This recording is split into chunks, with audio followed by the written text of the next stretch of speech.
tentang sejarah bangsa, sejarah Pancasila dalam sejarah bangsa Indonesia. Oke. Nah, masih lanjut dengan topik yang sama ya untuk teorinya, maka minggu ini kalian meminta untuk topik utamanya adalah peraturan pemerintah terkait pernikahan beda agama, ya beda agama. Nomor dua, nomor satu ringkasan ya, tidak perlu harus saya jelaskan, nanti kalian tulis saja di dalam tugas kalian. Nah, nomor dua, apakah Anda setuju dengan peraturan pemerintah bahwa pasangan harus sama agamanya? Jadi setuju nggak dengan peraturan pemerintah itu? Berikan penjelasannya. Ya, mari langsung kalian ngomong ya, tidak perlu harus saya ngomong. Mari, nanti habis itu di penutupnya baru saya gantian yang ngomong. Mari silakan, tinggal dibacakan aja jawaban kalian. Mari. Saya izin menjawab, Pak. Ya, Asis, silakan Sis.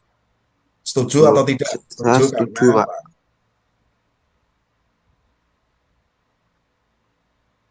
Ya, Sis. Udah masuk suaranya, Pak. Oh, sudah dari tadi suaranya Saya, kencang, benar. saya setuju. Jelas. Karena menikah itu penyempurna dalam ibadah. Maka Hmm. harus memiliki pemahaman atau tujuan yang sama dalam beribadah. Hmm. Itu saja, Pak. Oke, jadi setuju ya? Ya, Pak. Oke, terima kasih Asis. Yang berikutnya silakan.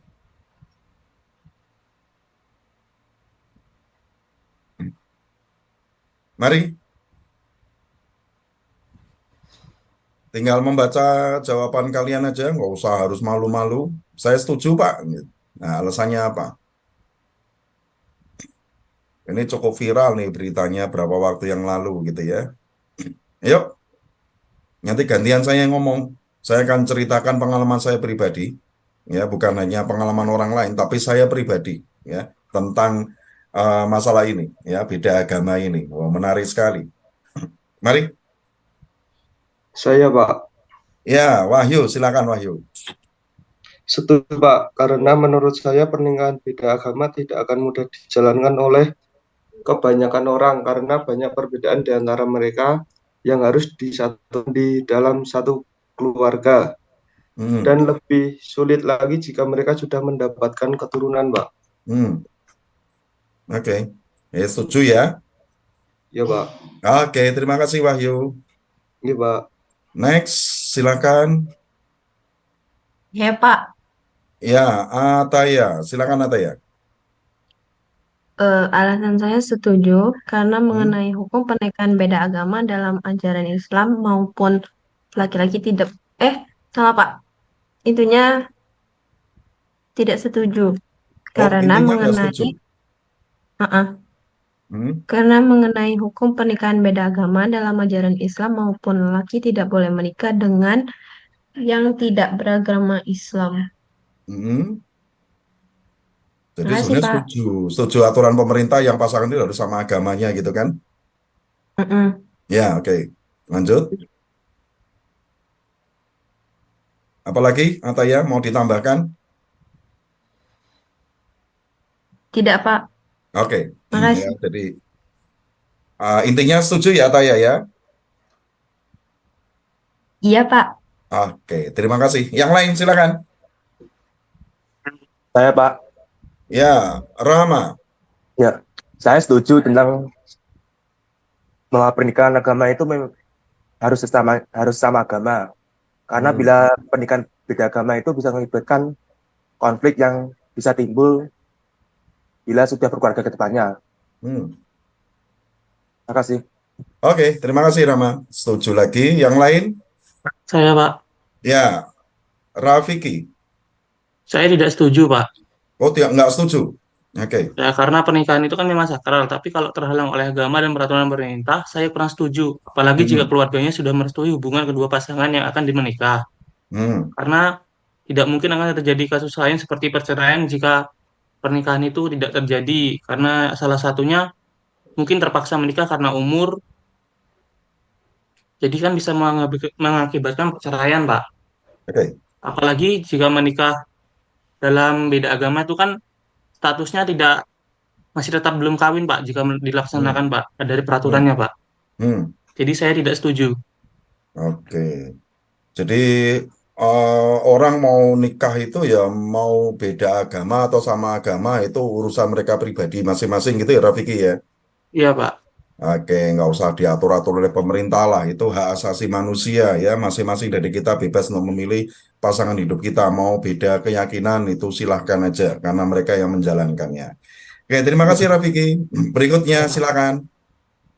Saya Pak, Ya, Mas Siri, silakan. ya Pak, saya sangat setuju ya dengan peraturan pemerintah tersebut. Dalam sudut Hmm, pandang saya, di agama sudah jelas tidak diperbolehkan dan juga Rasulullah kan sudah menganjurkan kita menikah dengan orang berdasarkan agamanya ya Pak. oke, Dan juga di Pancasila yang sila pertama berbunyi ketuhanan yang Maha Esa. Dari situ saya menyimpulkan Pancasila menyuruh kita itu mempunyai agama dan mengikuti perintah Tuhan yang Maha Esa. oke, Jadi kembali ke perintah atau peraturan yang di atas Pak atau dari oke. Tuhan kita. Terima Terima kasih kasih Mas Pak. Siri. Kita harus melihat dari hukum agama kita masing-masing bahwa menikah itu harus satu iman. Oke, Mas Siri. Berikutnya silakan. Saya Pak, Ya, Tirta. saya setuju Pak karena tidak ada agama yang membenarkan itu juga. Hmm, jadi setuju ya Iya Pak. intinya. Oke, tidak ada satu agama pun yang mensetujui adanya beda agama, pernikahan beda agama. Oke, next silakan. Pak. Ya, Saya Pak, Afra. ya, Yaudah, kamu duluan. Siapa ini mau siapa duluan dulu? ini? Afra dulu, Afra dulu. Nanti habis itu baru siapa ini? Saya setuju, Pak. Saya Pak. Ya, Karena Afra dulu, Afra dulu. Nanti baru Muhammad Fahmi. Afra dulu, Afra Bibi. Tadi yang udah duluan ngomong. saya setuju, Pak. Karena setiap Setuju? agama sudah mengatakan bahwasannya umatnya tidak boleh menikah dengan agama yang berbeda.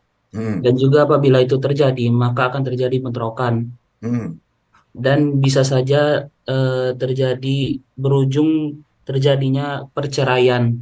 hmm. Dan Oke, apabila mereka memiliki keturunan, akan saling bertentangan, akan mengajak anak mereka untuk menganut agama yang mana. Terima hmm. kasih, Pak. Oke, terima kasih Afra. Muhammad Fahmi, silakan. Pak, saya setuju Pak, Hmm, karena dalam pandangan agama saya menikah beda agama itu hukumnya haram. Jika pernikahan hmm. tersebut tetap dilaksanakan maka hukumnya tidak sah Pak. Terima kasih. Oke, hukumnya tidak sah. Oke, terima kasih Fahmi. Berikutnya, dua orang lah, satu dua orang lagi. Ya, silakan. Saya Pak. Ya, Fahmi lagi, Muhammad Fahmi. Tapi ini bukan Fahmi, tapi nggak ada C-nya. Ya, sama-sama Fahminya. Mari silakan Fahmi. Saya sih setuju ya Pak, karena di agama saya sendiri kedua belah pihak tuh harus memeluk agama yang sama. Tapi Oke. menurut saya sendiri, misalnya kedua belah pihak, apa ya, salah satunya ingin memasuki agamanya itu harus dengan kesadaran dan kemantapan diri. Hmm, Soalnya sebelum pindah agama tuh harus dengan keseriusan, kepercayaan, dan bukan hanya karena masalah cinta atau masalah duniawi lainnya. Oke. Terima kasih. Satu lagi. Saya Pak, Ya, Rizky. Silakan Rizky. ya saya setuju dengan undang-undang itu. Jika peraturan menikah boleh dengan beda agama, akan terjadi konflik antara kepercayaan satu dengan yang lainnya. Lagi pula dalam peraturan agama tidak dianjurkan untuk menikah dengan beda keyakinan, Pak. Hmm. Oke, gitu Rizky. Iya Pak, cukup. Oke, ya. Terima kasih untuk jawaban kalian. Pada intinya adalah semuanya setuju. Ya, ada satu yang tidak setuju. Oke, saya akan coba untuk menjawab nomor dua. Apakah saya setuju dengan peraturan pemerintah bahwa pasangan harus sama agamanya? Saya bilang sangat setuju. Ya, sangat setuju. Saya sendiri mengalaminya. Oke, saya sendiri. Jadi bukan cerita orang lain. Ya, kalau cerita orang lain kan nggak tahu bagaimana di dalam diri orang ini gitu ya. Tapi saya sendiri mengalami. Ya, saya melakukan pernikahan beda agama. Beda agama awalnya loh ya, awalnya. Kalau sekarang sama-sama semua. Nanti akan saya ceritakan semuanya sampai hari ini. Nah, eh, jadi kalau ini karena ceritanya panjang, silakan kalian untuk mengambil apa, bikin kopi, bikin teh, apa bawa makanan, snack macam-macam gitu ya. Makanya nonton bioskop, Pak. Oke. Saya menikah dengan istri saya ini dulu sama-sama Nasraninya. Saya Kristen, dia Katolik. Ya. Mungkin kalian boleh bilang bahwa oh masih sama Pak kalau Nasrani sama-sama Nasraninya. Saya bilang beda, ya beda sekali. Memang secara kitab sucinya sama, yang disembah juga sama, tidak ada perbedaan. Ada sih di kitab suci orang Kristen dengan Katolik itu ada bedanya. Ada sejumlah kitab yang dipegang oleh orang Katolik itu tidak diakui oleh orang Kristen. Ya, itulah kenapa kalau ini kalian yang beragama Nasrani nanti coba lihat ya kitab sucinya itu nanti ada yang namanya Deuterokanonika. Nah, ini ada sejumlah surat sejumlah kitab yang tidak diakui oleh orang Kristen ya. Jadi apakah ini kemudian dua kitab ini kemudian ada satu yang bilang bahwa oh kitabnya yang tidak pakai tambahan itu bukan kitab yang asli, bukan kitab yang bisa diacu, kemudian yang satunya lagi yang ada tambahan itu adalah kitab yang sesat. Saya bilang tidak. Ya. Bahwa orang Kristen itu menggunakan kitab suci, ya sama-sama kitab sucinya. Orang Kristen menggunakan kitab suci yang dianut oleh orang Israel yang beragama Kristen. Orang Israel yang beragama Kristen. Karena mayoritas orang Israel itu beragama Yahudi. Ya, beragama hukum mereka itu Taurat. Jadi beda. Jadi kalau kalian bilang gini, orang Israel itu agamanya Kristen, salah. Ya, orang Israel itu mayoritas agama mereka itu Yahudi. Ya, kitabnya adalah kitab Taurat, itu yang mereka pegang. Nggak pakai kitab sucinya orang Kristen yang Alkitab itu bukan, kecuali yang beragama Kristen. Nah, orang Israel yang beragama Kristen itu menggunakan kitab yang dipegang oleh orang Kristen, ya orang Kristen. Tapi yang orang Katolik itu menggunakan kitab yang dulu digunakan oleh orang-orang di luar Israel. Dalam hal ini adalah orang-orang Romawi. Karena dulu orang Israel dijajah oleh orang Romawi. Jadi pada intinya kedudukan kitab ini sama, ya jangan dipertentangkan. Nah, oke, saya lanjut cerita saya. Jadi waktu itu saya pacaran dengan yang sekarang jadi istri saya, itu beda keyakinan. Jadi dia orang Katolik, saya orang Kristen, sama-sama. Pandangan saya waktu itu, anggapan saya adalah, oh ini sama, nggak usah diperdebatkan, gitu ya. Sampai akhirnya saya saya menikahi dia. Saya udah bilang sama dia sebelumnya, saya tidak akan meminta kamu untuk menjadi orang Kristen. Demikian juga saya tidak mau menjadi orang Katolik. Saya waktu itu ngomong gitu.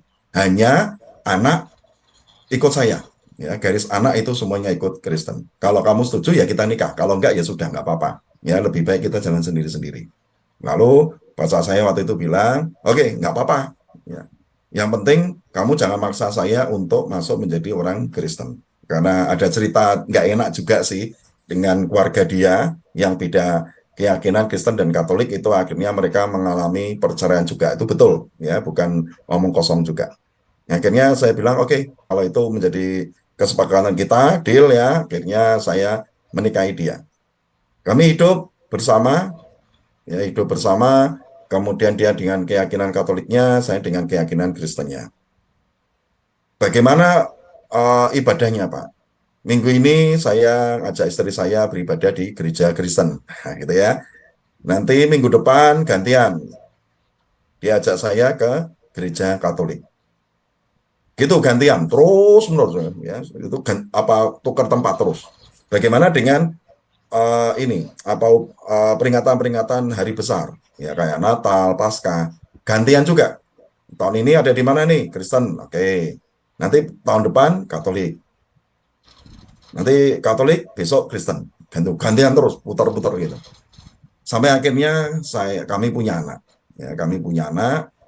Anak ini karena sudah ada kesepakatan masuk di gereja Kristen, maka saya baptiskan dia ke gereja Kristen di usia masih 6 bulan.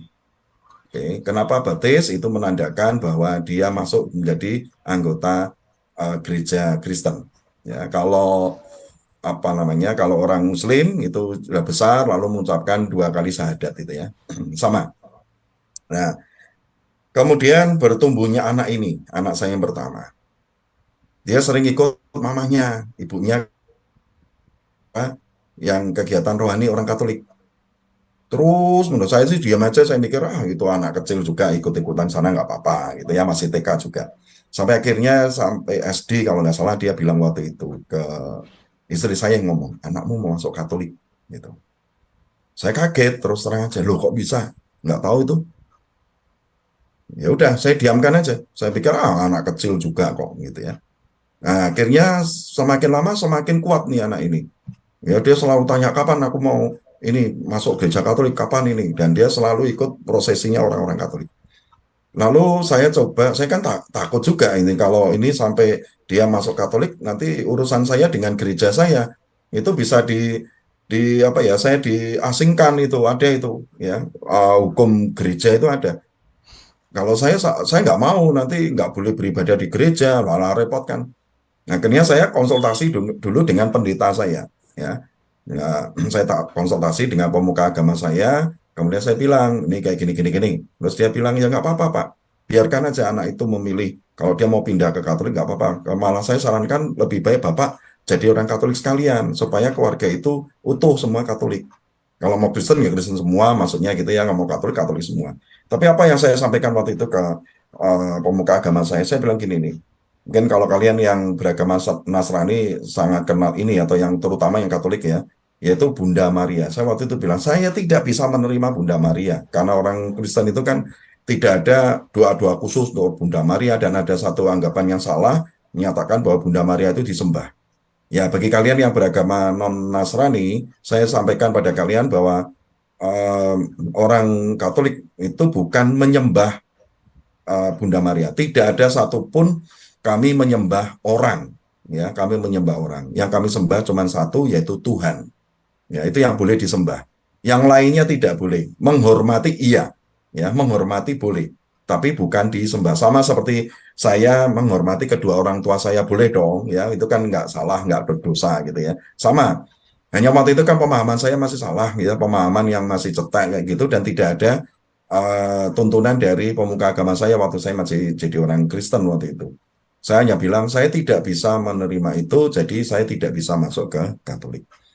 Pemuka agama saya cuma diam, dia bilang, ya udah Pak, itu keyakinan Bapak, tapi yang pasti dengan anak Bapak masuk ke Katolik itu tidak menghalangi Bapak untuk bisa beribadah di gereja. Tidak ada hukum gereja yang akan Bapak kami mengenakan hukum gereja ke Bapak. Ya udah, saya lega.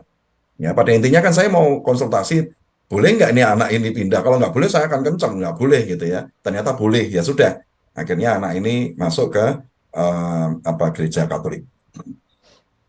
Ya udah nggak apa-apa, saya juga santai-santai aja gitu ya. Masih sama, kami ya datang ke gereja sini, nanti kan pindah ke gereja sana, terus gitu. Masih sama, nggak ada masalah, semua fine-fine aja gitu ya. Ada pernip-pernip, ribut-ribut di keluarga itu maklum lah, itu bukan sesuatu yang aneh. Sampai akhirnya anak kedua lahir, ya selisihnya 5 tahun. Anak kedua lahir, saya bingung. Wah, ini kalau saya baptiskan ke Kristen nanti kejadian seperti kakaknya ini, nanti bisa masuk ke Katolik, malah repot lagi nanti. Akhirnya saya ngomong sama istri saya, ya sudah anak itu kamu baptiskan aja, kita baptiskan secara Katolik. Ya, waktu itu masih usia 2 tahun, jadi bukan masih bayi gitu. Harusnya waktu bayi pun langsung kita, masih bayi masih merah sebulan gitu aja masih bisa, kalau pas itu kan momennya nggak setiap hari gitu ya, ada 3 bulan sekali di gereja itu selalu diumumkan ada baptisan bayi gitu, baptisan bayi dan anak. Nah, akhirnya anak saya yang kecil itu pun langsung tanpa mengikuti apa yang sudah jadi kesepakatan kami waktu awal menikah, itu masuk ke gereja Katolik waktu itu. Langsung aja saya bilang, ya saya santai gitu, nggak ada masalah. Sampai akhirnya pada saat dua anak ini masuk ke Katolik, saya merasa sendirian. Ya, saya merasa sendirian. Sendirian maksudnya apa? Saya merasa menjadi kepala keluarga yang nggak bisa menuntun keluarga saya sesuai dengan iman yang saya pegang. Karena istri kan ke Katolik, saya ke Kristen. Akhirnya apa yang terjadi? Saya tidak pernah pergi ke dua-duanya. Saya tidak pernah beribadah ke gereja Kristen maupun ke gereja Katolik. Jadi setiap hari Minggu itu saya pakai untuk tidur. Ya, kalau istri mau bilang, kamu ke gereja enggak. Ya, selalu ke gereja enggak. Udah, itu semenjak anak saya yang kedua masuk ke gereja Katolik beberapa saat kemudian. Saya udah nggak mau lagi, udah malas rasanya. Wes, ya ada agama hanya sebatas KTP waktu itu. Nah, akhirnya apa? Hilang saya. Ya, mulai hari Minggu saya menjalankan hobi saya, dari hobi saya terus menerus akhirnya bubar. Ya, wah, udah kacau balau, dah ibaratnya saya nggak perlu harus menceritakan kekacauannya seperti apa, gitu ya. Udah hilang beneran, hilang dari keluarga, nggak pernah pulang rumah, jarang-jarang pulang rumah. Kemudian macam-macam lah, yes. Ya, hilang bener-bener berapa tahun itu saya hilang bener. Ya, terus jadi orang yang gila, kalau saya bilang tanda petik orang gila di luar sana. Ya karena apa? Imannya kering. Karena kekecewaan saya ya, mungkin ego seorang bapak, seorang laki-laki, kok seperti ini keluarga saya kok kayak gitu.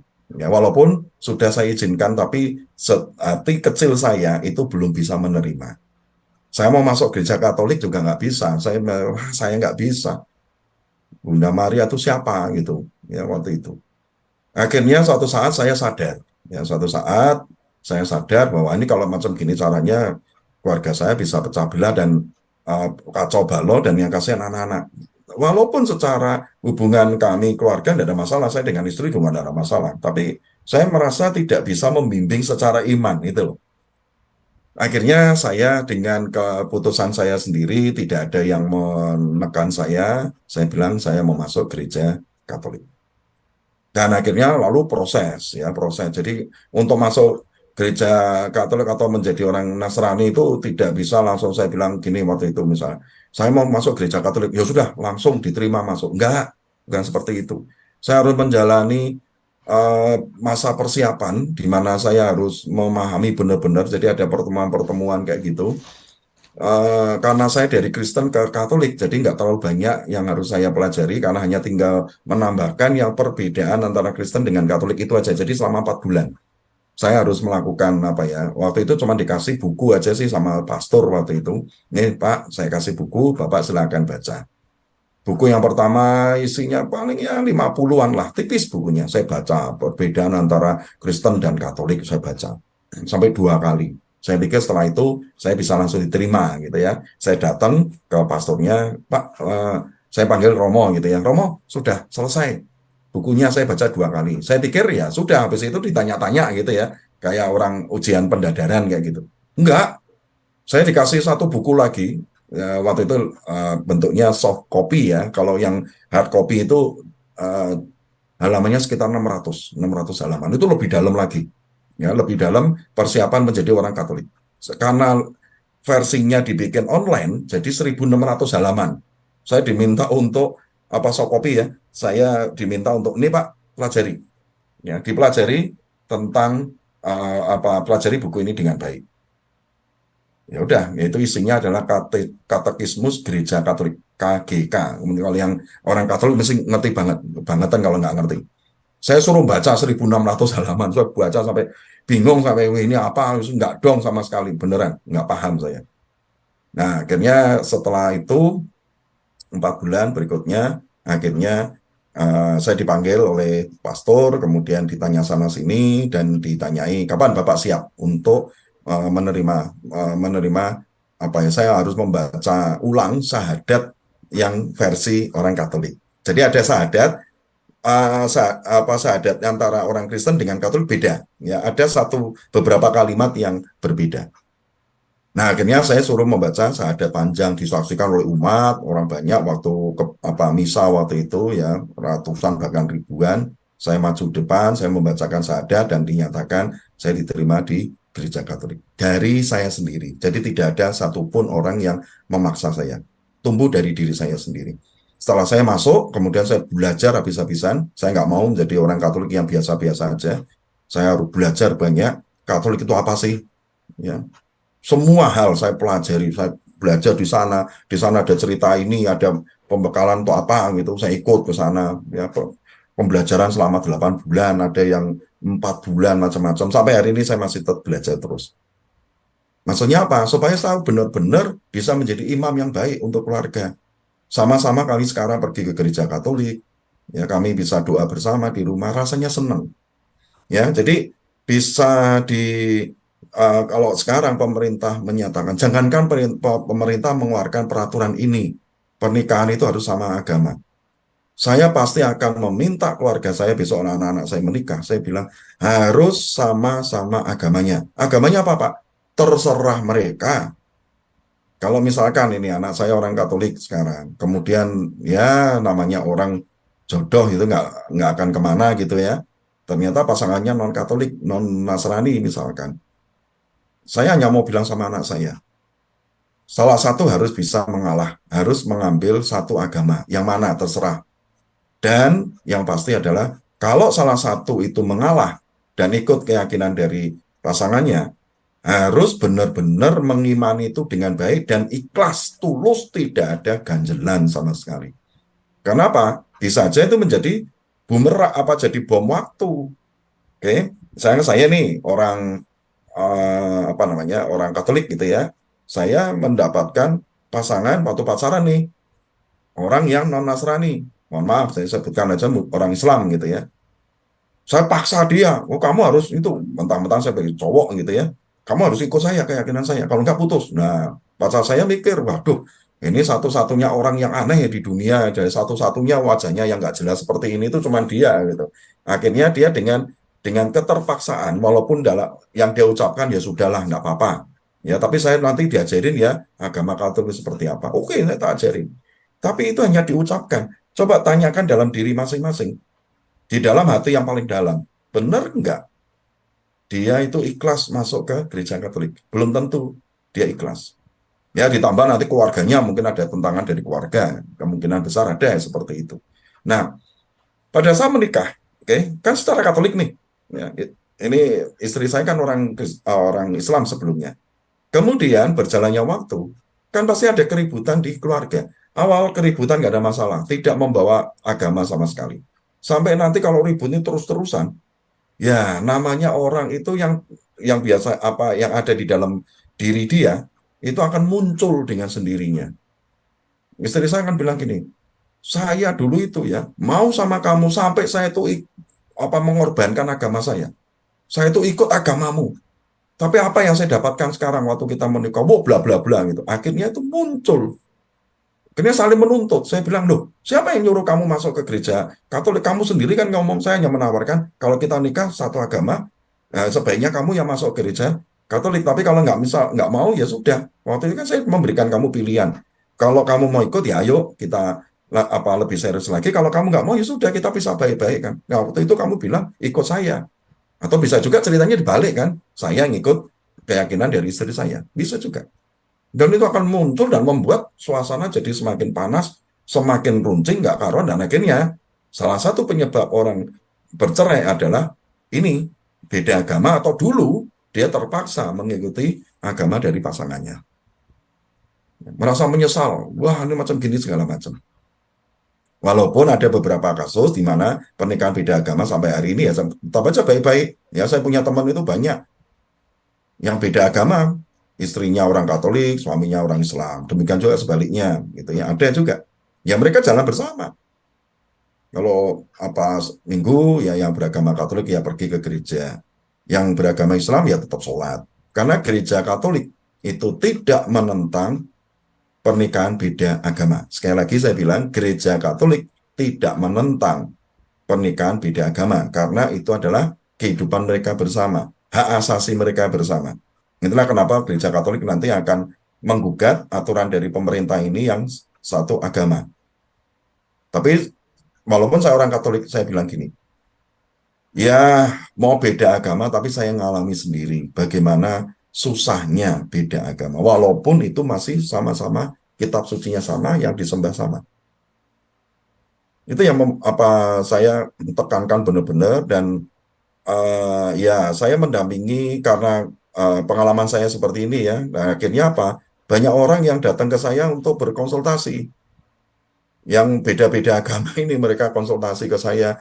Kemudian kalau anaknya baru pacaran beda agama, orang tuanya datang ketemu saya, kemudian diskusi sama saya, konsultasi gimana ya Pak, baiknya seperti apa segala macam. Ya saya ceritakan aja, saya tidak meminta untuk salah satu harus mengalah atau harus bubar. Saya bilang pengalaman saya seperti ini, seperti yang tadi saya ceritakan ke kalian.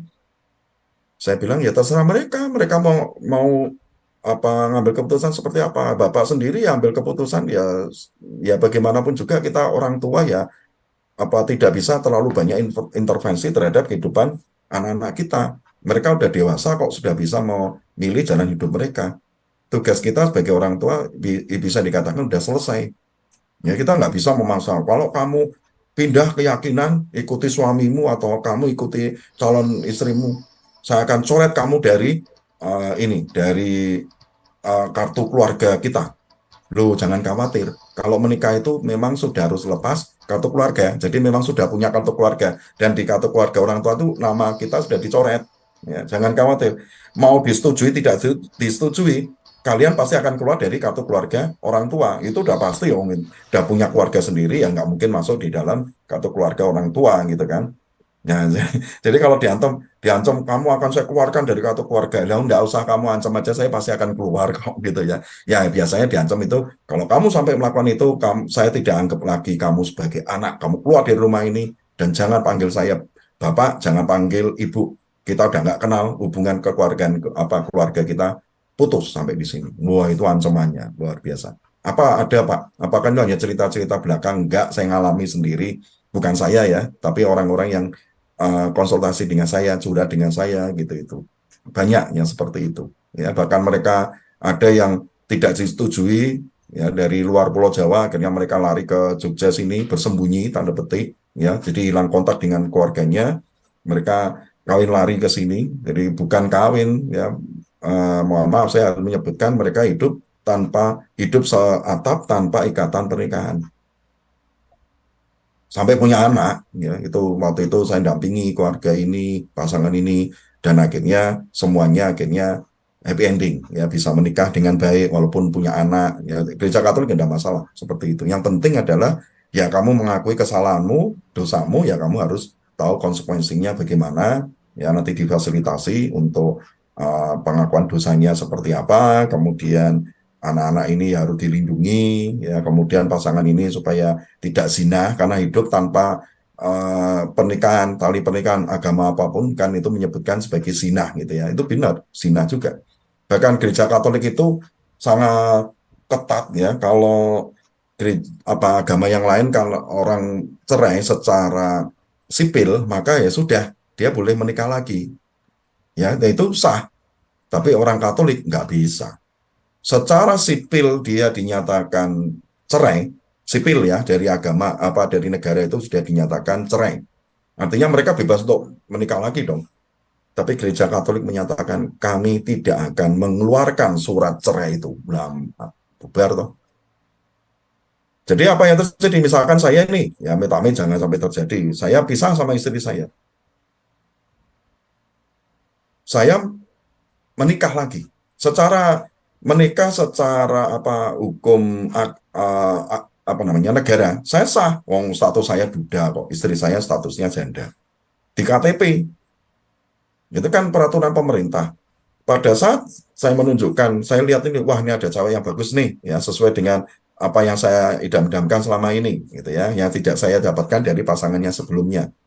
Pendekatan segala macam, karena udah tua, ya udah nggak usah lagi pakai pacaran lama-lama, setelah saya udah cocok, punya visi yang sama, oke, kami menikah secara catatan sipil, secara agama, oke.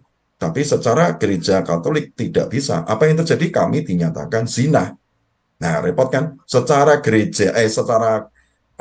negara, saya tidak mungkin akan digerebek ya, walaupun saya tinggal satu atap dengan istri saya yang baru, tidak mungkin akan digerebek orang karena saya sudah memegang surat nikah sah. Ada fotonya, saya tempel di tembok, orang udah tahu, oh Pak Petra nikah lagi dengan si X gitu misalkan. Tetapi pada saat saya pergi ke gereja Katolik, ada hukum yang harus saya jalani. Ya, hukumannya itu berat. Ya, bagi kalian orang Katolik mesti ngerti. Saya tidak boleh mengambil bagian dalam komuni, mengambil hosti tubuh Kristus, nggak boleh saya ambil. Kalau saya sampai boleh ngambil itu hukumannya lebih berat lagi. Sampai kapan, Pak? Ya, sampai 3 tahun, 4 tahun, tergantung nanti dari pemeriksaan lebih dalam dari gereja sendiri. Ada teman saya yang seperti itu. Sampai hari ini dia menjalani hukum gereja, ya tidak boleh mengambil komuni. Jadi kalau yang lainnya maju ke depan, dia tetap duduk di kursi. Ya, kita bisa bayangkan bagaimana rasanya. Malu pasti. Kalau orang kan lihat lu udah tua kok nggak ngambil komuni, nggak maju ke depan. Di dalam hatinya sendiri dia juga ingin ada kerinduan untuk mengambil itu, tapi nggak boleh. Nah ini loh dampak-dampaknya. Ya. Jadi yang saya mau pesankan pada kalian, saya sudah cerita pada kalian bagaimana pernikahan beda agama walaupun sama-sama Nasraninya, apalagi beda dari Nasrani.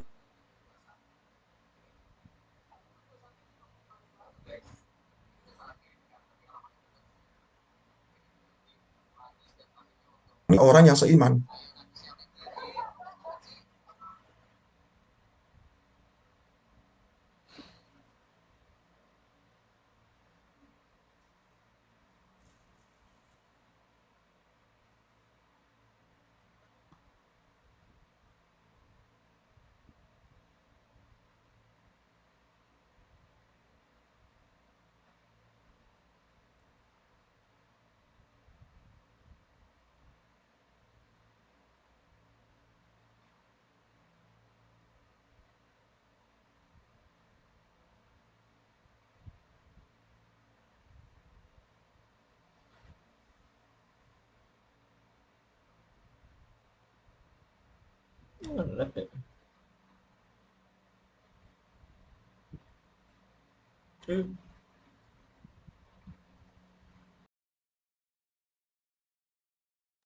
Halo, Bapaknya kemana?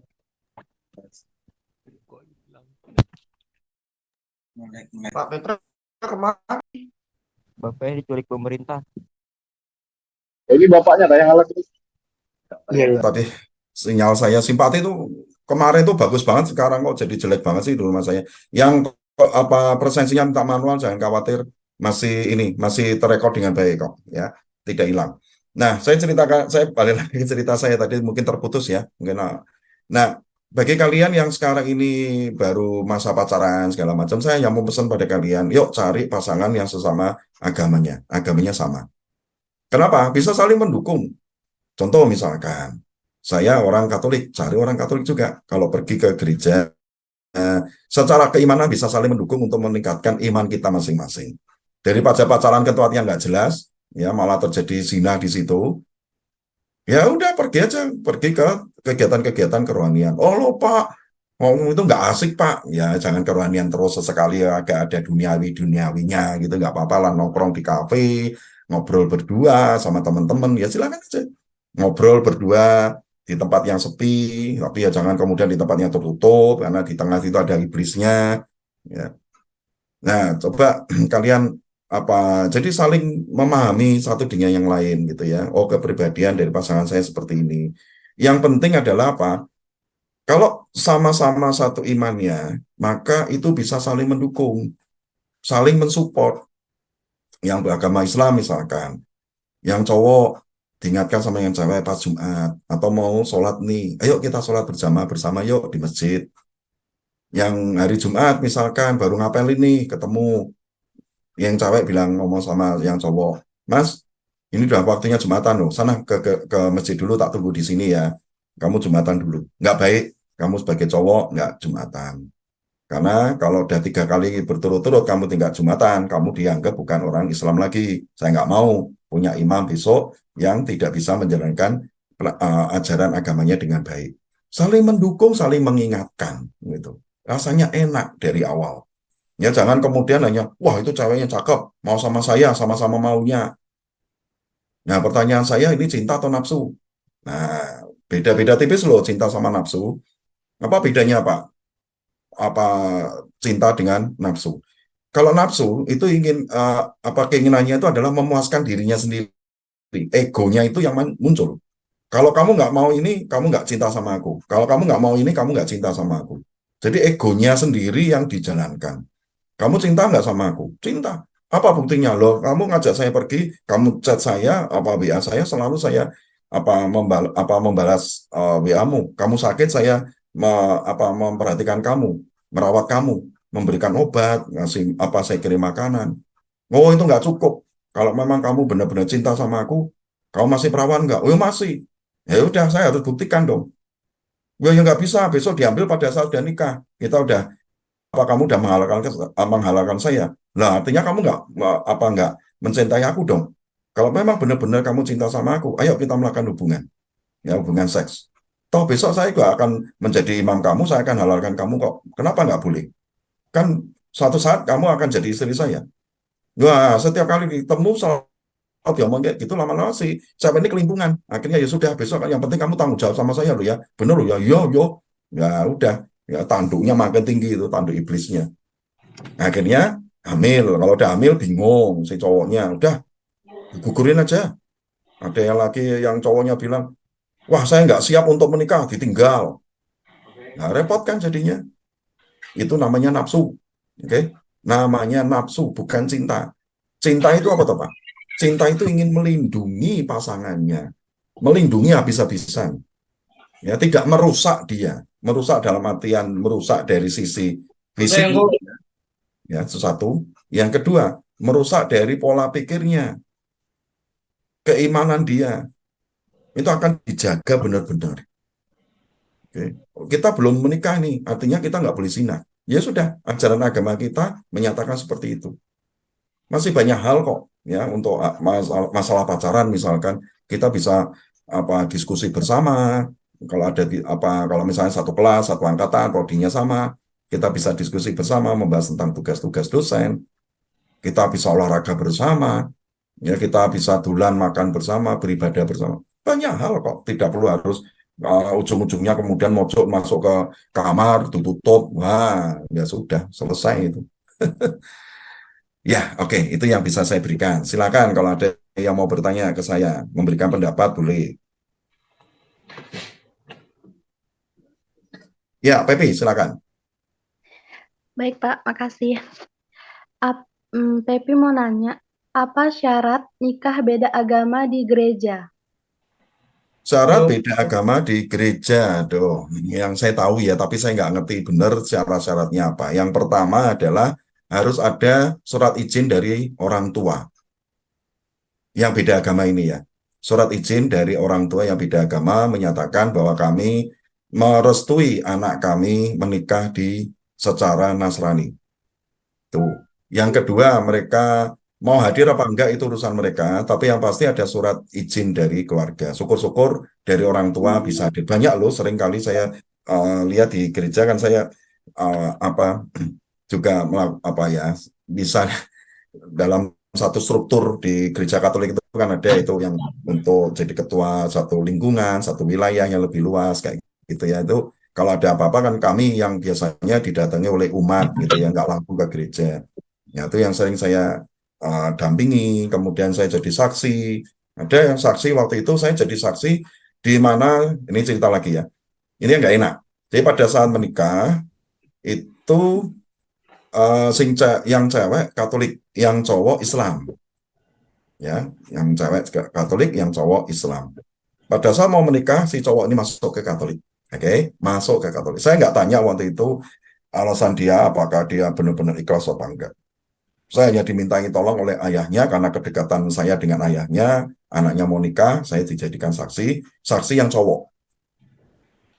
Oke, saya bilang, oke, siap. Ya, saya datang di pernikahannya. Orang tua dari cowok itu, orang tuanya nggak ada. Jadi dia sudah sebatang kara, yatim piatu ya. Yang ada adalah keluarganya. Keluarganya pun datang. Ya, keluarganya datang menyaksikan itu. Kemudian saya sebagai saksinya. Setelah menikah selesai, kemudian mereka menjalani kehidupan rumah tangga, saya sudah mulai mendengar isu ya dari beberapa teman-teman saya. Si cowoknya itu sekarang jarang pulang rumah loh, jarang pulang rumah. Terus saya tanya, kenapa? Setahu saya karena cowok ini kerjanya di luar kota, di Magelang. Jadi dari Jogja Magelang setiap hari itu dilaju ya. Dia pergi dia tinggal di Jogja, dia setiap hari pergi ke Magelang PP gitu. Tapi lama-lama dia tinggal di Magelang, nggak mau pulang. Saya bilang waktu itu gini, ya mungkin si cowoknya itu capek ya, kalau suruh pulang PP, saya bayangin, saya pagi banget sudah harus berangkat apa bangun jam berapa, berangkat ke Magelang. Ya kalau kondisinya masih kondisi nggak hujan kayak gini mungkin enak ya. Kalau kondisi hujan pagi-pagi hujan, kita harus keluar naik motor ke Magelang, rasa-rasanya kok apa sengsara banget gitu saya bilang. Saya masih positive thinking. Tapi mereka bilang gini nih, enggak, si cowoknya itu uh, dia memang sudah nggak cocok lagi dengan istrinya. Saya cuma diam aja. Ada apa ya? Kok mereka nggak pernah ngomong? Karena saya sebagai saksi kan, ibaratnya kalau ada apa-apa kan saya harus datang ke situ, hadir di antara mereka berdua untuk menanyakan ada masalah apa dengan mereka. Karena nggak pernah ketemu dengan cowoknya ini, ya saya hanya cuma tanya sama istrinya, ada apa toh? Iya Pak, dia ternyata menyesal menjadi orang Katolik. Loh kenapa? Nggak tahu Pak. Nah mulai dari situ kemudian si cowoknya ini pergi dan nggak pernah pulang waktu itu. Sampai akhirnya si cewek ini diindikasikan ada kista di dalam rahimnya, itu kista sepanjang 22 cm. Jadi kalian bisa bayangkan ambil garisan kalian 22 cm. Nah itu panjangnya segitu, itu ada di rahim dia. Itu yang membuat kemudian dia nggak bisa hamil, karena ada kistanya kan nggak mungkin. Nah ini menjadi semakin runcing jadinya. Si cewek ini dia harus bolak-balik dalam waktu tertentu ke rumah sakit karena perutnya makin gede, bukan karena apa, karena banyak cairan, jadi harus disedot. Ya berapa saat itu badannya sampai kurus habis. Sampai suatu saat dia nggak kuat lagi, masuk rumah sakit dan mohon maaf meninggal. Si cowoknya nggak pernah datang, suaminya. Dan waktu saya baca di surat layunya itu hanya disebut nama dari cewek ini tapi tanpa suami. Saya tidak berani tanya ke keluarga apakah status mereka itu masih status suami istri atau sudah cerai. Ya. Ini, ya. Jadi kalau tadi tanya Pepi tanya syaratnya apa, ya salah satunya tadi itu adalah dari surat izin orang tua. Kalau yang lain-lainnya pasti itu syarat-syarat umum ya, KTP, kemudian pernyataan bahwa dia belum menikah gitu. Kalau udah menikah pun harus ditanyain status pernikahan sebelumnya, apakah sudah apa sudah cerai atau belum, ya cerainya secara apa. Misalkan kalau ternyata dia cerai secara Katolik misalkan, ya itu. Tapi kalau beda agama ya pasti nggak mungkin akan ditanyain cerai agama secara agama Katolik, ya nggak mungkin gitu. Maka akan ditanyai benar nggak. Dan setelah itu ada pembekalan yang dinama apa ini ya, kursus pranikah yang sekarang ini juga dilakukan oleh orang-orang apa di KUA juga ada. Kalau kami sudah lama, bukan karena ikut-ikutan enggak, tapi saya berpikir positif thinkingnya gini. Kalau tanpa pembekalan ini rasa-rasanya kehidupan rumah tangga itu nggak punya bekal gitu. Ya itu kursusnya sekitar hampir 2 bulan. Mereka kursus setiap minggu datang, nanti dibekali oleh orang-orang yang memang kompeten di bidangnya masing-masing secara keimanan, macam-macam lah. Jadi ada manajemen keuangan sampai bagaimana mengatur jarak untuk ini ya punya anak kayak gitu. Karena di Katolik itu sama dengan Islam ya. Prinsipnya adalah kita tidak boleh menghambat adanya pembuahan. Jadi kalau di dalam hubungan suami istri itu ternyata dia hamil, dia sudah itu diterima. Jadi nggak boleh kita menggunakan alat-alat kontrasepsi macam-macam, nggak boleh. Nah, nanti diatur di situ. Ada caranya, saya nggak akan ceritakan kalian besok kalau udah mau nikah ya. Diatur, kalau Anda semuanya belum mau punya anak nih, caranya bagaimana? Tidak melanggar aturan gereja, tapi juga aman, tidak punya anak. Itu ada caranya, ada hitung-hitungannya rumit kayak gitu. Ada. Nah, itu nanti bisa dipraktekkan. Saya praktekkan itu selama 2 tahun, beneran. Awal itu setelah kami nikah 2 tahun, kami berdua tidak bersepakat untuk tidak punya anak karena kami ingin hidup bebas. Jadi pacaran plus, kami bisa duluan kemanapun tanpa ada halangan anak. Nah itulah kenapa sekarang muncul yang namanya child free gitu ya. Nah ini karena hidup berdua, lari apa bisa duluan ke sana, belum ke sana, enak banget gitu ya. Beda dengan pacaran gitu kan masih ada batasannya. Ini karena suami istri ya udah, ya, mau pergi kemana? Semarang, yuk Semarang nginep. Mau pergi mana? Bali nginep gitu, enak. Ya, tanpa ada repot-repotnya karena ada suami istri. Nah, setelah 2 tahun kami punya rumah sendiri waktu itu, nah baru kami program anak. Dan akhirnya dapat, ya. Setelah itu istri hamil, anak pertama lahir. Seperti itu, Pak Edi. Iya, Pak. Paham. Terima kasih, Ya, Pak. terima kasih kembali. Ada yang lain mau tanya, kalian mau konsultasi juga boleh loh. Saya banyak konsultasi teman-teman itu banyak banget. Saya nggak ngerti juga. Ya, banyak dicurhati sama orang kayak gitu. Anak-anak muda juga banyak loh. Ada yang mau bertanya, tapi kalau curhat kayak gitu mungkin didengar orang lain nggak nyaman ya. Wildan bilang, Magelang memang nyaman Pak. Benar, Magelang itu kota yang nyaman ya. Itu udaranya sejuk, orang-orangnya ramah. Terus terang aja, beda dengan Jogja. Ya, Jogja itu kalau saya merasa bahwa orang Magelang itu lebih homey, tapi lebih homey lagi, mohon maaf ya, di Purworejo itu lebih homey lagi. Tapi Magelang itu kalau Purworejo agak susah cari makan. Kalau badan saya kayak gini ini kan seneng makan gitu ya. Tapi kalau di Magelang itu, waduh dari ujung sampai ujung itu makanan apa aja, mulai dari makanan yang halal sampai yang haram. Mohon maaf ya, saya ngomong haram karena saya tidak ada larangan mau makan apapun boleh gitu ya. Larangan paling untuk kesehatan. Saya nggak berani makan ini itu karena faktor kesehatan aja gitu. Ada yang mau bertanya atau ini mau apa ya, mau mendiskusikan sesuatu. Tapi kalau kalian mau curhat tanpa didengar orang lain, silakan nanti japri ke saya. Ya, kalau diperlukan untuk ketemu langsung, monggo. Ya, silakan nanti kita cari waktu malam hari. Biasanya saya selalunya malam hari. Nanti kita bisa cari waktu dan tempat di mana. Ya, kalau sesama jenis bagi saya nggak ada masalah. Tapi kalau lawan jenis, mohon maaf, saya mesti ada syarat adalah tidak mau berdua, harus bertiga. Ya, berdua, nggak mau bertiga, minimal bertiga. Ya terserah, mau Pak, ini saya mau sudah tentang dengan pasangan saya Pak. Oke, bisa nggak pasanganmu ikut, pacarmu ikut? Wah itu Pak, saya itu mau surat masalah dia, mau masalah dia saya hadirkan. Kalau memungkinkan dihadirkan nggak apa-apa. Jadi dua-duanya bisa saling merenung, ya memikirkan untuk masa depannya.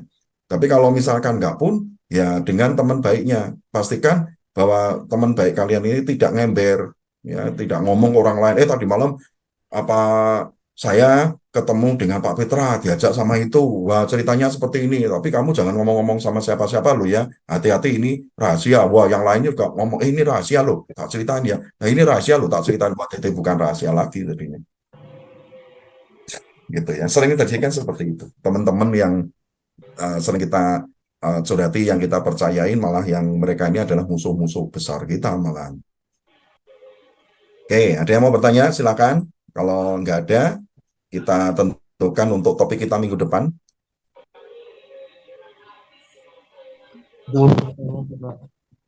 Ada yang mau bertanya? Pak. Nggak ada?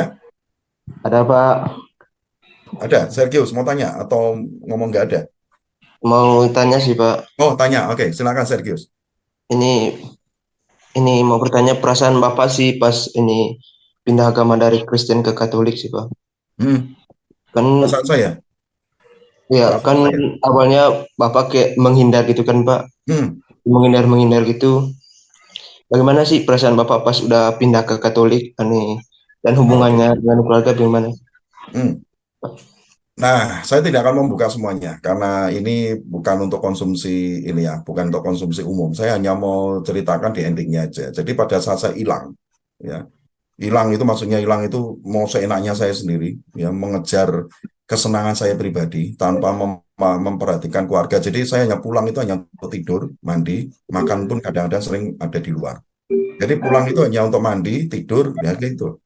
Ya nggak lebih dari kayak kalian punya kos-kosan gitu ya, atau hotel itu. Ya seperti itu aja. Nggak ada,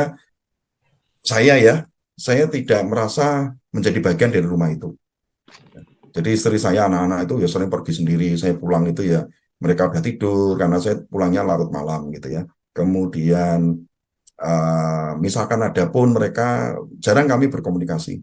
Ya, saya cuma diam aja. Kalau saya capek ya tidur, nanti bangun, saya mandi, kemudian hilang lagi, pergi terus. Paling hanya aku tak pergi sih ya, atau kalau enggak saya diam aja langsung pergi gitu aja. Jadi nggak nganggap orang di dalam rumah. Sampai suatu saat karena iman ya, makanya saya bilang kalau iman itu kuat, yang namanya hal-hal yang bersifat supranatural itu tidak akan kuat, nggak akan masuk ke kita, yakinlah itu. Sampai suatu saat saya dikerjain orang, ya karena persaingan ya biasa. Dia ingin saya mati, Sergius. Ya untuk teman-teman yang lain, mereka ingin saya mati. Maka saya dibuat benar-benar saya mau mati beneran, ya nyawa saya sudah ada di leher. Nah, di saat itulah saya mengalami pengalaman spiritual yang luar biasa. Kemudian waktu itu saya udah bilang saya mau jadi orang Katolik sebetulnya. Jadi saya udah ngerasa nggak nyaman dengan tubuh saya itu ada sesuatu yang dipasangin orang atau dikirimin orang gitu. Dan saya waktu itu bilang saya ingin menjadi orang Katolik. Tapi mungkin di dalam hati apa ya namanya Tuhan itu kan tahu ya, di dalam hati orang itu semuanya kan dia tahu. Dia mungkin bilang bahwa kamu itu belum 100% ingin jadi orang Katolik. Maka pengalaman spiritual itu saya alami sendiri. Udah mau mati sekarat saya beneran. Itu udah tinggal nunggu 1 detik, 2 detik, habis. Kita nggak akan ketemu. Ya, saya udah di alam sana udah. Nah, di saat titik-titik tertentu kritis seperti itu, saya mengalami spiritual. Saya didatangi sendiri oleh Bunda Maria. Ya, sosok yang selama ini tidak saya yang paling kalau mau bilang benci mungkin enggak ya, tapi sosok yang membuat saya ganjel tidak mau masuk Katolik. Enggak ngomong, hanya tersenyum, habis itu hilang. Nah, itu kemudian sedikit demi sedikit badan saya sudah mulai hangat lagi, kembali lagi nyawanya, enggak lagi sekarat, kemudian semua pengaruh itu hilang. Ya, semua pengaruh di dalam tubuh saya itu dengan sendirinya hilang waktu itu. Nah, dari situ kemudian memantapkan saya. Ya, memantapkan saya untuk, ini benar, pilihan saya tidak salah. Itu Sergius. Jadi kalau ditanyai, kenapa ya waktu itu kan nggak percaya sama Bunda Maria, masa ya mendadak langsung percaya ya. Tadi itu sedikit saya ceritakan tentang pengalaman spiritual saya. Nah, dari situ kemudian saya pengen tahu lebih dalam tentang Katolik, terutama Bunda Maria. Pengen tahu lebih dalam, lebih dalam, lebih dalam, ya mengikuti apa yang diajarkan semuanya gitu. Gitu, Sergio. Ya, Pak. Yap. Ada yang lain? Saya ingin bertanya, Pak. Iya, siapa ini? Sergio Raffi, lagi. Pak. Oh, Rafif. Oke, Rafif, silakan, Rafif. Terima kasih atas sebelumnya, Pak. Saya izin bertanya. Menurut Bapak, apa tantangan terberat yang akan terjadi dalam nikah beda agama dan hal apa yang harus dipersiapkan apabila pemuda yang ingin menikah beda agama nanti biar tidak terjadi hal-hal yang diinginkan seperti perceraian, itu gimana ya, Pak? Oke, apa tantangan terberat beda agama? Tadi saya sudah ceritakan bahwa adanya kekeringan iman. Itu kekeringan iman. Yakinlah itu. Saya ngalami sendiri, Pak. Istri saya pergi Katolik. Saya pergi ke gereja Kristen. Dia dengan anak-anak pergi ke gereja Katolik. Saya sendirian di rumah.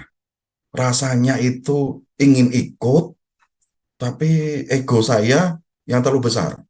Mungkin kalian bilang, udah Pak, egonya agak dikurangi dikit, Pak. Bapak mau ke gereja, ikut istri ke gereja Katolik. Saya mencoba itu dan susah. Sekali lagi saya bilang, ego seorang laki-laki itu mungkin beda ya dengan yang dipikirkan oleh wanita. Gitu. Kalau cewek mungkin ya karena pakai perasaan, kalau cowok itu kan pakai logika. Jadi udah ngomong ego, ya, wah itu udah kuat banget kan. Nggak bisa di otak-atik lagi udah gitu. Akhirnya apa? Kering tadi itu. Jadi tantangan terberatnya adalah menekan ego kita sebetulnya. Supaya bisa memahami pasangan hidup yang beda ini. Apalagi kalau udah tumbuh anak-anak, yang jadi korban pasti anak, nggak mungkin kedua belah pihak antara suami dan istri ini, nggak ada. Mereka itu kalau cerai pun mereka itu ya nggak ada masalah. Tapi yang kasihan anak-anak ini bubar. Saya dampingi banyak orang yang dari anak-anak muda maupun orang yang sudah sedikit berumur yang latar belakangnya setelah digali lebih dalam ternyata dari keluarga-keluarga broken home. Kasihan sekali mereka. Ada yang jatuh di narkoba, seks bebas, pergaulan bebas, semacam-macam lah, gitu. Setelah dicari-cari ujung pangkalnya, oh ternyata karena mereka merasa merasa sedih dengan kondisi orang tua yang bercerai atau orang tua yang ya mereka mungkin nggak percaya satunya kemana dan tidak pernah ada titik temunya dan kalau ketemu selalu ribut gitu akhirnya anak-anak ini yang mencari pelampiasan di luar gitu ya karena ingin diperhatikan oleh kedua orang tuanya itu tantangannya ya terus bagaimana tadi yang kedua itu tentang ini ya apa tadi Raffi? persiapan persiapan maksudnya? persiapan yang akan dilakukan ini pemuda itu untuk menikah nanti, biar Oke. nggak akan terjadi hal-hal yang tidak diinginkan. Ya, tadi saya sudah sampaikan di awal bahwa sebisa mungkin pasangan ini menikah dengan kondisi sudah sama-sama satu keyakinan. Tapi harus didasari yang pindah agama ini harus secara ikhlas, benar-benar ikhlas, tidak ada koma. Masalahnya bagaimana bisa mengukur itu, bisa melihat, bisa aja, oh ya aku ikhlas, hanya ada di bibir. Sering saya dapati itu, keluarga-keluarga yang datang, yang hampir pecah, ujung-ujungnya ya tadi itu, komitmen di awal yang hanya cuma di bibir. Tapi di dalam hatinya tidak ada komitmen. Nah, bagaimana supaya tidak terjadi perceraian? Namanya orang menjalin hubungan, ya, coba kalian lihat aja lah, orang tua kalian masing-masing gitu ya. Apakah mereka selama kalian masih kecil, mulai dari kalian kecil, kalian udah mulai ngerti ini ya, kalau bayi kan nggak ngerti, mulai kalian paham, sampai hari ini, apakah kedua orang tua kalian itu rukun, nggak pernah ribut? Dengan skala yang berbeda-beda, ribut itu bisa aja cuman diem, ya diem-dieman nggak ngomong. Nggak ada keributan karena mungkin mereka ributnya di kamar. Jadi diem-dieman, makan ya makan, dilayani tapi nggak ada suaranya. Beda kalau sebelumnya kan masih bisa ngomong, bercanda gitu ya. Ini diam aja. Atau sampai yang memang dengan skala yang cukup hebat ya, sampai teriak-teriak maki-makian kayak gitu itu. Pasti ada. Jadi dalam hidup berumah tangga itu ya namanya up and down ya, naik turun gitu itu. Itu siapa yang maklum. Nah, bagaimana supaya tidak bercerai? Sekali lagi, kita harus kembali lagi ke janji nikah kita. Janji suci itu apapun agama kita. Janji suci di awal, di depan penghulu, di depan pemuka agama. Janji kita apa? Saya sebagai cowok, janji saya apa? Istri, cewek, janji dia kepada suami apa? Saya sebagai laki-laki, calon suami ini, saya sebagai suami, janji saya ke istri saya apa? Itu sudah ada, pakemnya sudah ada, itu berdasarkan kitab suci masing-masing. Ayo kembali ke situ yuk. Jangan hanya mengandalkan dari emosi, kemudian janji suci itu kemudian hilangkan. Sering terjadi pada saat saya mendampingi keluarga-keluarga ini, kemudian saya ingatkan kembali, yuk kita coba membayangkan waktu masih pacaran. Bapak Ibu masih pacaran, Mbak atau Mas masih pacaran. Setelah itu, salah satu biasanya cowok menyatakan keseriusannya mau menikahi. Coba bayangkan, yuk buang ego masing-masing. Saya biasanya mengajak mereka untuk melakukan kayak flashback ke belakang gitu ya.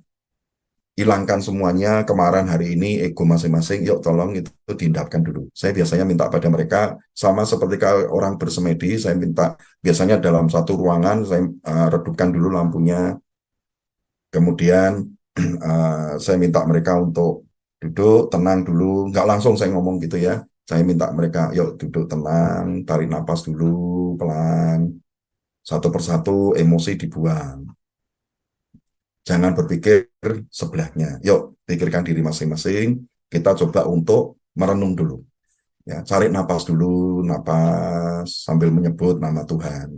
Oke, sudah dari situ, sudah saya merasa cukup, gitu. Kemudian saya minta mereka untuk yuk kembali, coba ingat masa-masa waktu itu, masa pacaran. Pertama kali melakukan pendekatan, kemudian menyatakan cinta, kemudian pacaran. Tak kasih waktu lagi, diem gitu. Mereka mulai membayangkan. Coba bayangkan masa-masa indah itu. Sampai suatu saat janji mau menikah. Setelah itu menikah. Coba bayangkan Anda berdua di depan altar suci. Anak Katolik ya. Altar suci. Kemudian bayangkan saat itu janji nikahnya apa. Saya sebutkan janji nikahnya. Saya sebutkan, kemudian saya sebutkan. Yang laki-laki ngomong ini, yang perempuan ngomong ini. Pelan-pelan gitu, lembut. Pelan gitu. Terus membayangkan yang indah-indah, baik-baik. Sering terjadi setelah itu rekonsiliasi mereka berdua, biasanya calon suami istri malah nangis gitu ya. Mereka nangis, saling berpelukan. Terus saya bilang gini nih, ya namanya orang hidup itu ada kebosanan. Ya, kebosanan karena apalagi kalau udah punya anak, maka sibuk dengan anak. Si suami ini datang biasanya dimanja sama si istrinya. Sekarang dia datang lihat istrinya masih harus mandiin anaknya, ngasuh anaknya, mendampingi bikin PR. Si suami ini merasa sendirian, yang dulunya biasa dibuatkan kopi, bikin teh, dipijetin, ditanyain bagaimana Mas kondisi kerja, nah semuanya lah gitu ya. Itu udah nggak bisa lagi. Maka yuk kita kembali kita keluar dari rutinitas. Nggak ada salahnya bulan madu yang kedua. Anak-anak bagaimana masih kecil-kecil, titipin ke neneknya kalau masih bisa, dititipin di saudaranya kalau memungkinkan. Atau kalau enggak ya anak-anak ini diajak sekalian tapi beda kamar. Kalau mereka sudah agak gede-gede, kasih aja beda kamar, selesai. Ya, ini kan mau bulan madu nih, satu kamar itu ya cuma suami istri. Syukur-syukur bisa sendirian, tidak perlu harus pergi sampai ke Bali. Nggak perlu. Bisa aja dalam kota, nginep di hotel, ya. Bisa juga, nggak ada masalah kok. Ya, atau mungkin berdua pergi, nggak usah harus sampai nginep ya. Berdua pergi ke kafe, ngobrol, nonton film bersama orang tua. Nah, itu biasanya. Ya. Jadi kembali lagi ke misalnya masalah-masalah keributan keluarga sampai akhirnya perceraian itu kalau saya lihat itu karena keributan kecil ditumpuk-tumpuk, ditahan-tahan, merasa ini udah nggak apa-apa, akhirnya menjadi gunung dan akhirnya meledak luar biasa dan tidak bisa di-manage. Ya, masing-masing pihak egonya jalan terus gitu. Yang cowok merasa ego sebagai kepala rumah tangga, yang istrinya juga punya ego. Wah, saya itu kan yang ngasuh keluarga, yang menjadi ratu di rumah gitu ya, mengurus semuanya. Saya juga punya hak dong. Ya, selama saya menikah tidak pernah ibaratnya itu dulan kemana-mana. Saya tidak pernah memperhatikan lagi. Kalau dulu sebelum menikah saya biasanya perawatan wajah, perawatan kulit, pergi ke mall, jalan-jalan nongki dengan teman-teman. Setelah menikah saya buang semuanya itu. Saya benar-benar melayani suami. Yuk, sesekali yuk. Ada me time-nya untuk istri, me time-nya untuk suami. Ada itu. Ya, istri saya mau dulan-dulan aja. Nggak apa-apa. Ya, saya mikir ya silakan aja. Ya, kamu udah tak kasih duit untuk kehidupan kamu 1 bulan, berikut dengan anak-anak, saya lebihkan. Gunanya untuk apa? Ya itu untuk kamu bisa dulan-dulan itu, untuk me time-nya. Wah, Pak, aku mau ke salon. Sekalian sama mau kerimbat, kono karmu. Ya, kamu udah punya duit belum? Ada kok, ya sudah. Kalau enggak, ya tak kasih. Udah, sana berapa? Nyok, tak kasih. Udah kan. Itu ya, supaya apa? Jadi kayak teman gitu loh. Ya kayak teman, hubungan itu jadi teman, enak ngobrol sana sini, bercanda, nggak ada keributan. Ya ada keributan, maklum. Tapi bisa diselesaikan dengan cepat. Oke, itu jawaban dari saya, mudah-mudahan tidak ada manfaatnya. Izinkan saya sambil saya presensi ya, mau membuka presensi. Jadi kalau kalian ada yang mau bertanya-tanya, silakan, dengan senang hati saya akan melayani. Kalau enggak, nanti kita bahas untuk pertemuan kita minggu depan, studi kasusnya apa gitu ya, untuk kita bahas. Ada yang mau bertanya, silakan. Tanya tentang saya, pengalaman saya juga boleh loh. Bukan sesuatu yang, ya memang saya tidak akan mau cerita sampai detail semuanya gitu ya. Pas hilangnya saya itu apa yang saya lakukan, enggak ada. Ya, mohon maaf, itu bukan konsumsi untuk kalian. Kalau konsumsi yang seusia dengan saya sih, dengan senang hati tak jawab. Lutfi, silakan. Baik, cek suara dulu sebentar. Yuk, jelas suaranya. Jelas ya? Yep. Ya, oke. Selamat siang Pak sebelumnya Pak. Selamat siang. Oke, terima kasih untuk materinya Pak. Yang ingin saya minta dari Bapak adalah saran-saran sih Pak, bukan bertanya Pak. Oke. Nah, saran-saran Bapak untuk apa ya, sebelum menikah sama awal menikah itu apa Pak? Sebelum menikah maksudnya masih masa pacaran ya? Iya, betul. Mau minta supaya pacarannya langgeng gitu? Iya, sampai pernikahan gitu Pak. Dan setelah menikah biar langgeng sampai lama gitu loh Pak. Saran-saran dari Bapak ini kan pasti banyak ya pengalaman-pengalamannya dan lain-lain. Ya enggak lah. Begitu sih Banyak Pak. itu artinya Terima saya kasih. punya pacar banyak dong. Oke, jadi gini ya. Tadi saya disebutkan masa pacaran itu bukan masa masa kita untuk seenaknya milih orang gitu ya, tanpa melihat dari agamanya, ya terutama agama.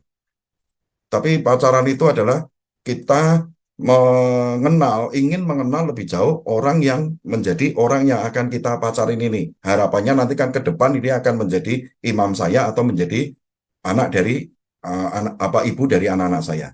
Ya, pikirannya itu. Jadi yang pertama adalah imannya harus sama dulu. Karena bisa saling mendukung satu dengan yang lainnya. Kalau yang syarat-syarat yang lain itu terserah, prodinya harus sama, kampusnya sama, itu syarat tambahan, itu terserah aja. Tapi yang pasti adalah agamanya sama. Itu yang pertama, saling mendukung secara iman.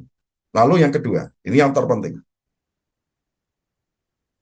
Masa kita menjalin hubungan ini, itu adalah yang muncul nafsu atau cinta. Pertanyaannya itu, nafsu atau cinta? Apa bedanya, Pak? Kalau nafsu, itu adalah egonya dia yang harus dipenuhi. Entah laki, entah perempuan, sama aja sih. Nafsu itu adalah ego dia harus terpenuhi. Apa-apa harus dia. Ya, apa-apa harus dia. Semuanya harus tahu. Nah, itu akhirnya larinya ke posesif itu. Semuanya harus tahu. Kamu harus ini, kamu harus ini, kamu harus itu. Nah, itu yang terjadi. Nah, nafsu itu akan lebih banyak untuk memuaskan kebutuhan dia pribadi. Contoh misalkan, itu nafsu itu sampai akhirnya melakukan hubungan seks pranikah. Kan pertama ya, ini mohon maaf ya, itu tendensius ke cowok gitu ya. Saya gitu, menjalin hubungan karena dasarnya nafsu, bukan cinta. Nah, saya akan ngomong sama pasangan saya. Kamu cinta nggak sama aku? Cinta. Buktinya apa? Si ceweknya ngomong ini.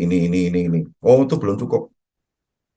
Saya ingin kamu melepas keperawananmu. Kamu udah pernah melakukan hubungan seks dengan orang sebelumnya belum? Dengan pacarmu? Atau mungkin kamu udah pernah melakukan hubungan seks belum? Mungkin si cewek ini mau ngomong ya atau tidak, bingung kan? Tapi dia hanya diem.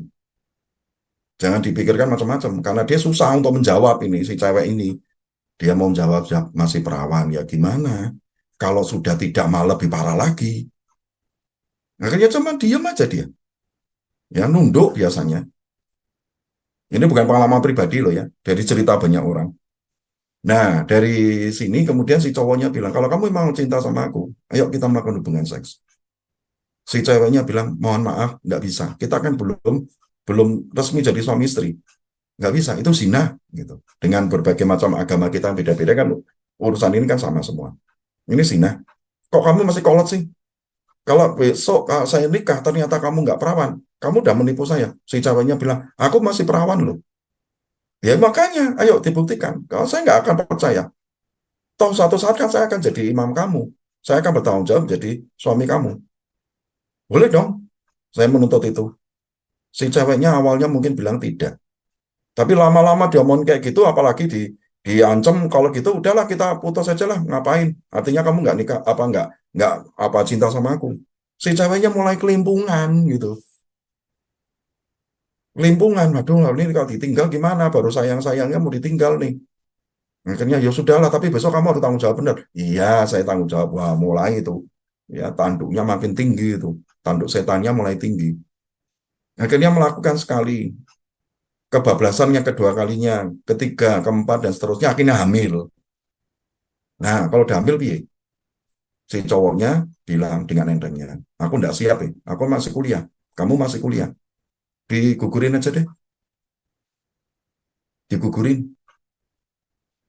Kalau enggak, dipaksa untuk kalau enggak si cowoknya pergi dari situ, lari, enggak mau tanggung jawab. Ada anak Amikom dulu itu ada cewek, mohon maaf ya, saya itu udah sampai di berita udah hamil nih, ya diambil dengan pacarnya, kemudian diminta untuk menggugurkan kandungan. Si ceweknya nggak mau, si ceweknya kenceng, saya nggak mau menggugurkan kandungan. Apa yang terjadi? Dibunuh sama pacarnya, dibunuh, dibuang di sawah waktu itu. Ngeri. Nah ini loh yang saya bilang, ini namanya nafsu.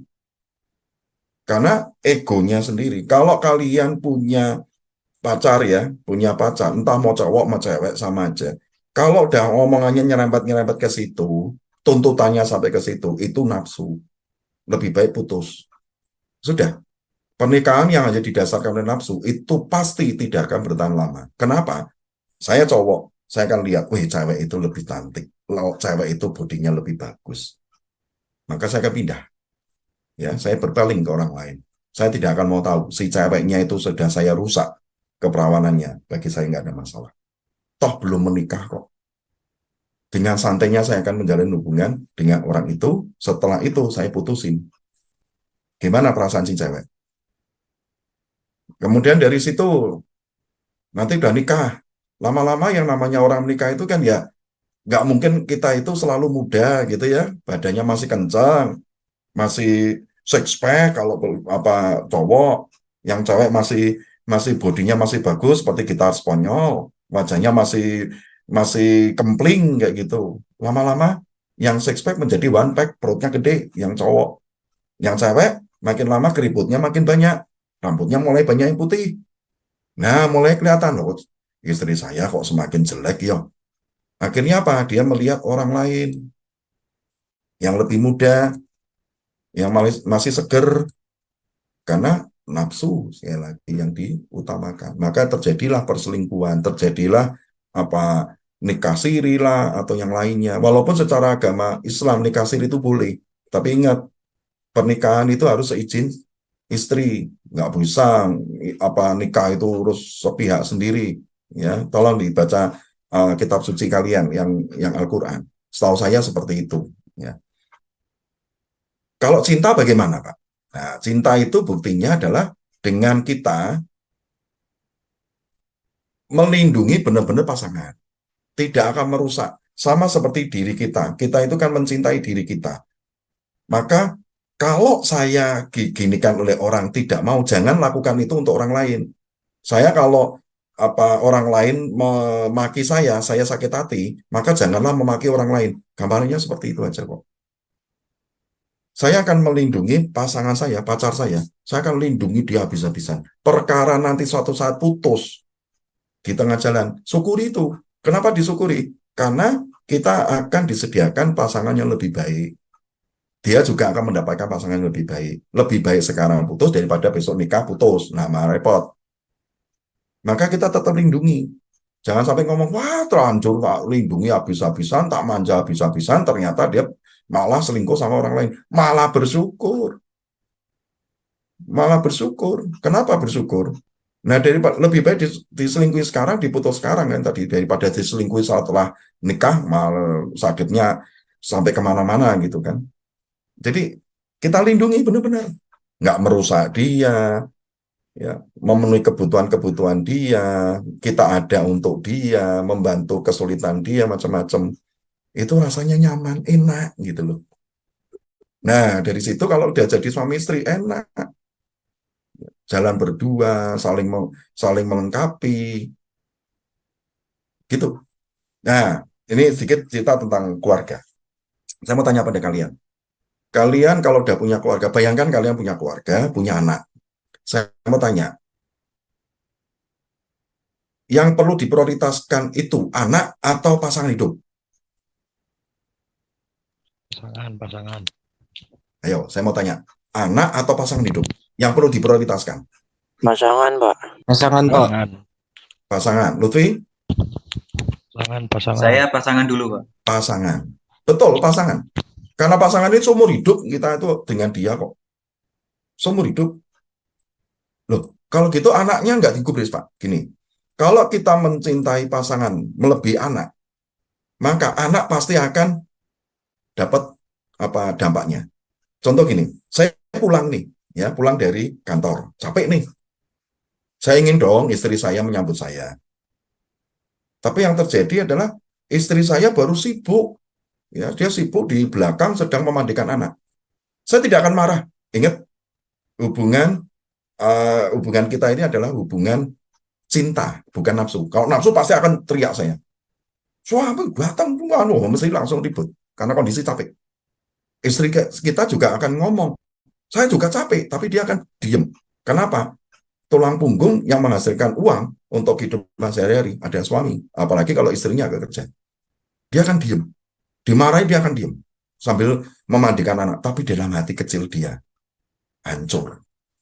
Ya, kalau dia boleh ngomong, aku tuh capek mas. Sejak kamu pergi, aku tuh pergi ke pasar, belanja, masakan sukaanmu apa ya? Saya bayangin, oh suamiku itu senangnya makanan ini. Oke, saya beliin. Dia udah lama nggak makan ini. Saya masak dengan riang gembira, dengan nyanyi-nyanyi.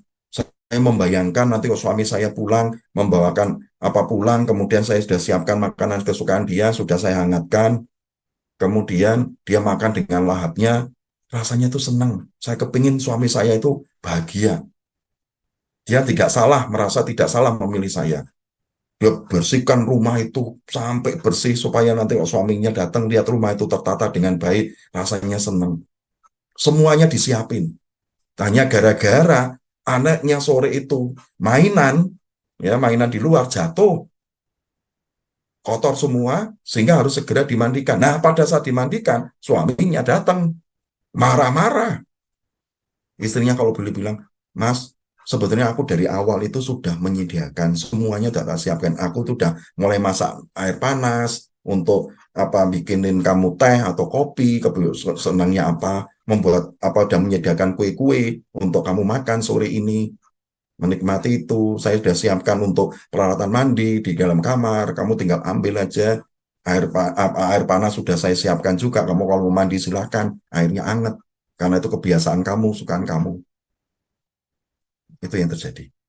Ya, jadi pada saat saya merasa bahwa istri saya baru kayak gitu, saya langsung nggak marah, saya langsung lepas apa sepatu segala macam, saya ikut memandikan anak. Saya membantu loh, membantu istri saya. Karena baru memandikan anak, saya mandikan berdua sama istri, ngobrol. Istri, dia mas gak capek? Enggak kok. Ya capek ya biasa orang kerja kok. Itu pertanyaan yang konyol kalau saya bilang capek mas. Ya pasti capek, namanya orang kerja. Ya, ini ngobrol, bercanda sana sini. Anak akan pasti akan terlindungi dengan baik. Tapi kalau yang terjadi rame, anak pasti tidak akan terlindungi, didiamin. Wes kono ngopan ono anakmu, aku rasa bawa apa ini. Nah, akhirnya apa? Yang jadi korban anak. Begitu ceritanya. Nyeneng gitu. Jadi jangan pikir bahwa ibu apa kalian mikirnya hidup rumah tangga itu besok aja lah. Saya nikah itu di usia 27 tahun. Jadi udah lama ya setelah saya eh, apa namanya wisuda, istri udah wisuda juga 27 tahun, istri 24 tahun. Ya. Nah, lama-sama udah lulus, kemudian kami meniti karir bersama. Jadi semuanya sudah diatur. Kami pun juga nggak mau punya anak waktu itu 2 tahun kami nggak mau punya anak. Tadi mungkin sudah saya ceritakan ya, nggak mau punya anak karena kami ingin menata kehidupan rumah tangga dulu. Anak ada, semuanya harus tersedia dengan baik. Semuanya ditata dengan baik. Seperti itu. Oke, ada lain yang belum oh, minggu depan kita akan membahas tentang satu topik ya, kita bahas dulu ya. Minggu depan itu kita akan cerita tentang Pancasila sebagai dasar negara Republik Indonesia. Studi kasusnya banyak sebetulnya, tapi kalau saya mencoba untuk menggali dari kalian, kalian punya ide apa yang sekarang baru ngetren? Apa? Atau sesuatu yang menurut kalian menarik untuk kita bahas? Apa temanya? Lutfi apa? Saya mau bertanya tentang materi besok, Pak. Ya, materi besok kenapa? Maksudnya Pancasila jadi landasan negara ini jadi ideologi seluruh apa bangsa Indonesia, seluruh rakyat Indonesia kan? Iya, loh ya dong. Gitu. Kalau rakyat Indonesia tidak menganggap Pancasila sebagai ideologinya, ya, ya repot. Baik. Ya, pertanyaannya cuma itu. Iya, baru itu, Pak. Oke, oke. Minggu depan kita akan bahas itu. Ada beberapa ide yang mau saya tawarkan, tapi kalau kalian mau yang lainnya boleh. Yang pertama adalah hukum tebang pilih. Tajam di bawah, tumpul di atas. Itu pertama. Yang kedua, kita bicara tentang bullying, ya, pembulian. Itu juga bisa dijadikan sebagai bahan diskusi kita. Ya, atau yang lainnya lagi, silakan ya, kalian mau milih yang mana.